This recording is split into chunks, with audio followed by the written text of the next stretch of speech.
કારણ શરીર છે એ જીવની માયા છે. જીવની માયા કારણ શરીર છે. તે જ કારણ શરીર તે સ્થૂળ સૂક્ષ્મ રૂપે થાય છે. કારણ શરીર સ્થૂળ સૂક્ષ્મ રૂપે થાય માટે સ્થૂળ, સૂક્ષ્મ અને કારણ એ ત્રણ જીવની માયા છે. તેમજ વિરાટ, સૂત્રાત્મા અને અવ્યાકૃત એ ઈશ્વરની માયા છે.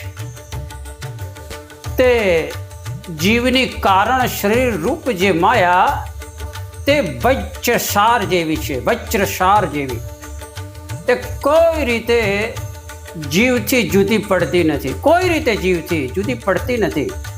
કારણ શરીર રૂપ જે માયા તે માટે જ્યારે જીવને સંતનો સમાગમ મળે ને તે સંતને વચને કરીને પરમેશ્વરનું સ્વરૂપ ઓળખ્યામાં આવે ને તે પરમેશ્વરના સ્વરૂપનું ધ્યાન કરે. ધ્યાન ને તે પરમેશ્વરના વચનને હૃદયમાં ધારે પરમેશ્વરના વચનને હૃદયમાં ધારે.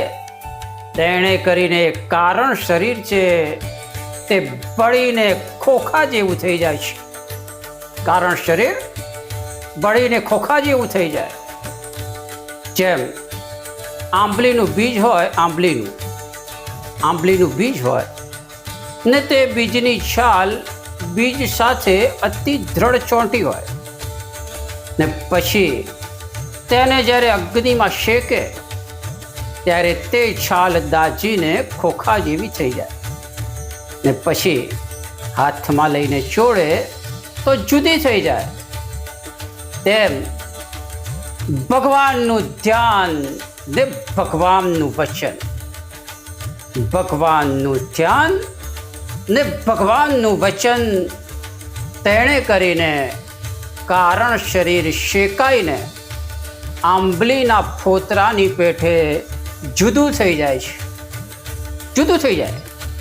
કારણ શરીર શેકાઈને જુદું થઈ જાય. ભગવાનનું ધ્યાન ને ભગવાનનું વચન તેણે કરીને કારણ શરીર જુદું થઈ જાય છે ને તે વિના કોટી ઉપાય કરે તોય પણ કારણ શરીર રૂપ જે અજ્ઞાન તેનો નાશ થતો નથી. બીજા કોટી ઉપાય કરે તે વિના ભગવાનનું ધ્યાન ને ભગવાનનું વચન તે વિના બીજા કોટી ઉપાય કરે તોય પણ કારણ શરીર રૂપ જે અજ્ઞાન તેનો નાશ થતો નથી થતો.